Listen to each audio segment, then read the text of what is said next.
नमस्कार. आपल्या सगळ्यांचे महाराष्ट्र सोशल न्यूज चॅनलमध्ये हार्दिक स्वागत. चला वळूया तर एका नवीन बातमीकडे. आजची बातमी. धुळे तालुक्यातील उडाणे व गौताणे गावालगतच्या एक्सप्रेस कॅनलच्या दुरुस्तीच्या मागणीसाठी माजी कृषी सभापती संग्राम पाटील आणि ग्रामस्थांनी जिल्हाधिकारी कार्यालय परिसरात सामूहिक आत्मदहनाचा प्रयत्न केला. मात्र पोलिसांनी वेळीच हस्तक्षेप केल्याने मोठा अनर्थ टळला.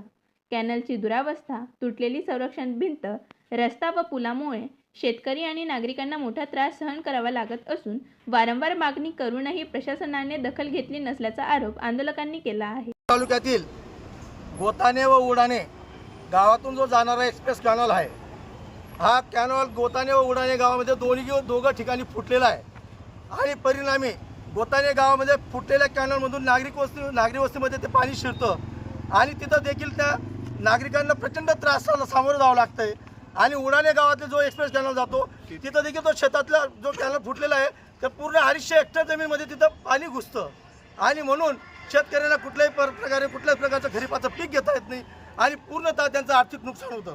या संदर्भात मी पाटबंधारे विभागाला वेळोवेळी निवेदन दिलेलं आहे, अधिकाऱ्यांशी चर्चा केलेली आहे, पण मात्र जाणीवपूर्वक त्या पाटबंधारे विभागाच्या अधिकाऱ्यांनी दुर्लक्ष केलेलं आहे.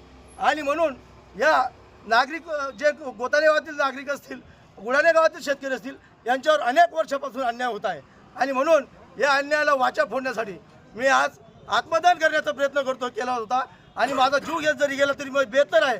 आज जरी आमच्या हातातून पोलिसांनी आमच्या आमचं पेट्रोल हिसकवलं, पण येणाऱ्या काळामध्ये आता त्यांनी दखल जर नाही घेतली तर येणाऱ्या काळामध्ये एक गुप्त पद्धतीने आंदोलन करून कलेक्टर मोदांच्या दालनामध्ये घुसून अंगावर पेट्रोल टाकून आत्महत्या केल्याशिवाय मी राहणार नाही.